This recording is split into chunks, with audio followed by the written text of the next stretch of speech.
This wedding was an assignment for my Religion 2 class in Catholic school. This one's wife. The alarm bells rang, but nothing was done. Hello, I'm HG Tudor. This channel is about narcissism and psychopathy. As a narcissistic psychopath myself, I enable you to understand the way that I look at the world.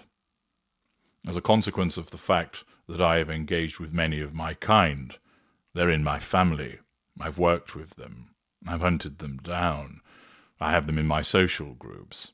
I recognize my kind very quickly. I'm also able to explain to you the way that my kind function, think and operate to help you gain insight into the different types of narcissist that exist. Nobody spots a narcissist the first time they come along. They may not even be familiar with what the concept of a narcissist is, or if they are, they don't know the full ins and outs of what's involved. They don't know all of the intricacies. They don't recognize the manipulations. They don't understand the dynamic. Those who have accessed my work recognize clearly and fully the advantages that it confers. And as part of ensuring that people understand all about narcissism, I created this channel as part of the extension of my legacy so that people were able to get the information that was required, and to enable people to make the link, I put people under the Tudor scope. Accordingly, Amber Heard, Johnny Depp, Will Smith, Jada Pinkett Smith, Joe Biden, Donald Trump, Vladimir Putin, Armie Hammer. All of those individuals have been examined to determine whether they are narcissists or not. Boris Johnson, Derek Jackson, Shane Dawson. These individuals, along with Taylor Swift, they've been examined because by allowing you to understand the behaviors of certain people who are prominent and famous, it enables me to reach more people. And of course, fundamental to all of that is this one's wife. Somebody that many, many people are interested in. But one thing that is quite clear is that notwithstanding the fact that I identified her narcissism first all those years ago, and that I've regularly explained to people about this is what drives her behavior, there are still many people who don't truly comprehend that that's the case. There are many people who truly don't get it, that that is what is actually governing her behavior. That there are people that don't understand the whys and wherefores of her behavior are caused by her narcissism.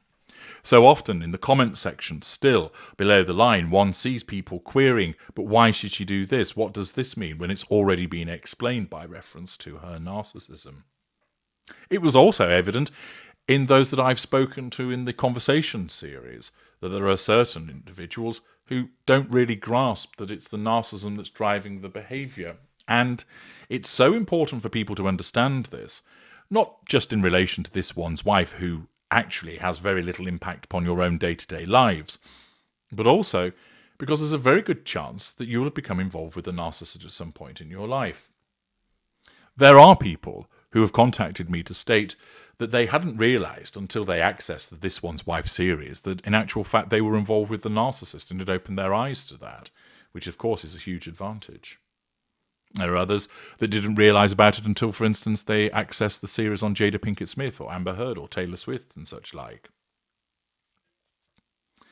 This lack of awareness remains prevalent, and it's why it's so easy for my kind to do what we do, that we are able to move amongst people, manipulating them, gathering our fuel, crushing people's lives, because people simply don't see it for what it is. They think it's something else. They attribute the behaviours to something else. And this was the case even for the royal family when it came to this one's wife. Daniela Elsa writes for news.com.au, The time has long, long since passed that the Buckingham Palace Works Department, or Prince Philip back in the day armed with a screwdriver, should have installed an alarm bell. A bell which could have been used, say, when Prince Andrew brought around his chums Ghislaine Maxwell and Kevin Spacey to let them sit on the actual real thrones. Or for when Andrew boarded a flight to New York to holiday with a bloke called Jeffrey. Or for when Andrew would shout and scream at maids if they didn't perfectly place his 50 or 60 stuffed toys on his bed. Or really, for when Andrew and his ego left the house every day. Now, we have the Daily Mail's Richard Eden reporting that if the palace had had one of these particular bells, maybe one with some sort of flashing red light that emits a really ear-piercing whoop whoop, it would have been going off in 2018 after the wedding of Prince Harry and this one's wife, the Duke and Duchess of Sussex. Well, pausing there, it would have gone off far earlier. It would have gone off far earlier, around the time of her being introduced to the royal family, and in particular the engagement interview. That it would have gone off much earlier were the royal family familiar with what narcissism was and what this one's wife is, that they could have seen it far sooner. A royal source told Eden, this one's wife's public disagreements with her father set alarm bells ringing at the time.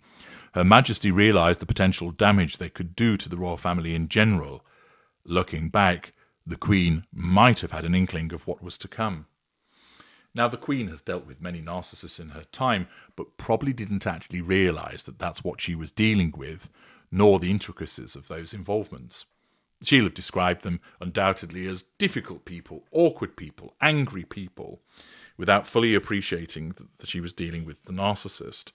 And thus, whilst those alarm bells might have been ringing, the red flags might have been flying, they didn't actually understand what they meant, and look where it got them to.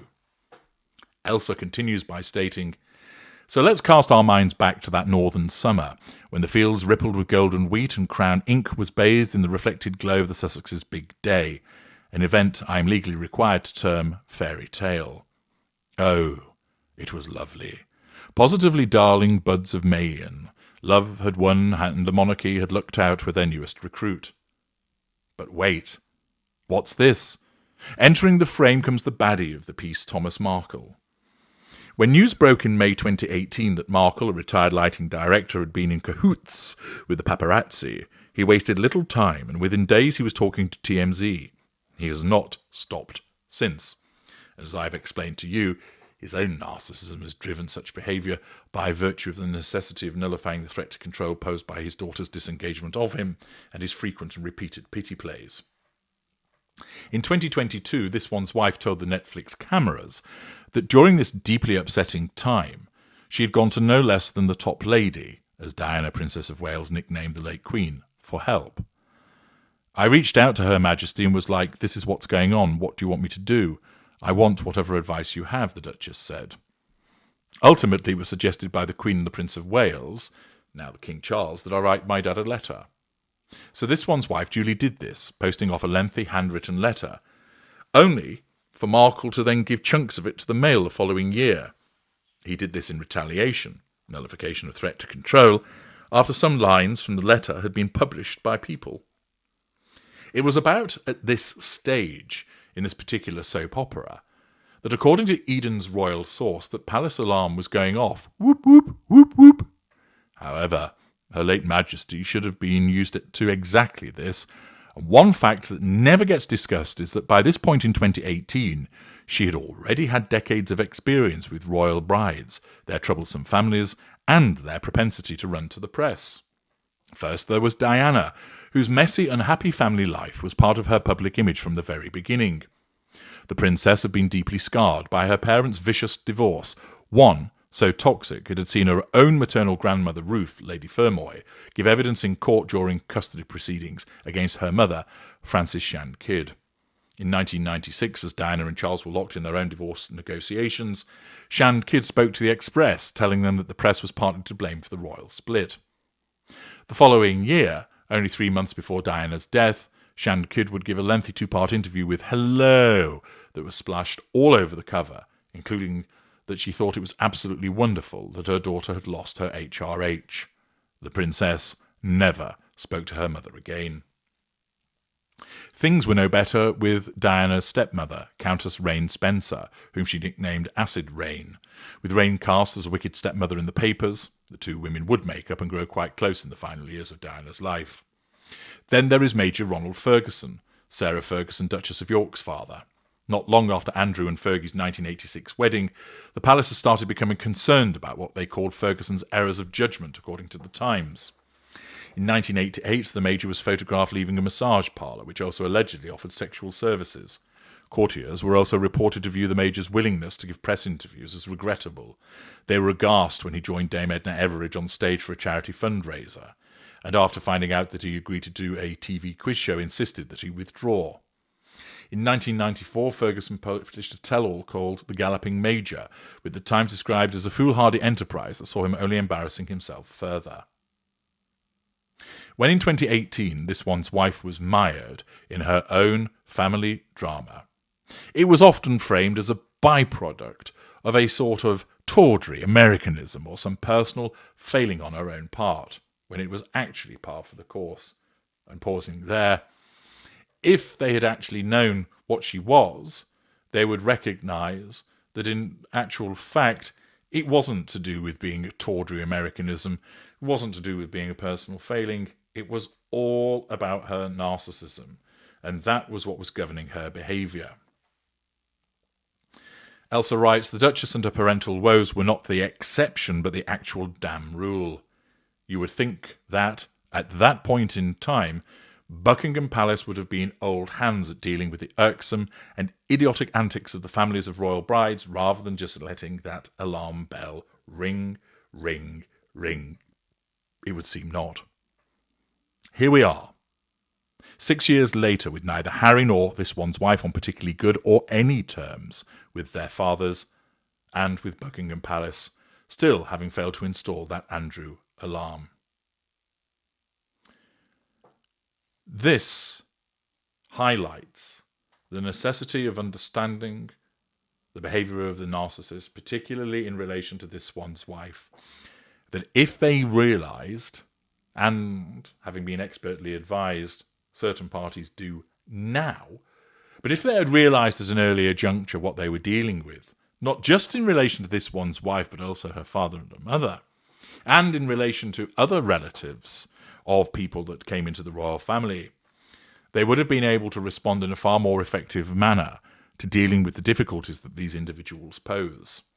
And once again, this demonstrates the importance of my work and how fundamental it is for people to understand that it is the behaviour of the narcissist, not somebody with a temper, not somebody who's high maintenance or highly strung, not somebody who's overly sensitive. Those are often descriptions that are applied to narcissists which are erroneous. But it is so important for people to recognise the behaviour of the narcissist, and in particular, in relation to the behaviour of this one's wife. That is why she does as she does. I'm H.G. Tudor. Thank you for listening.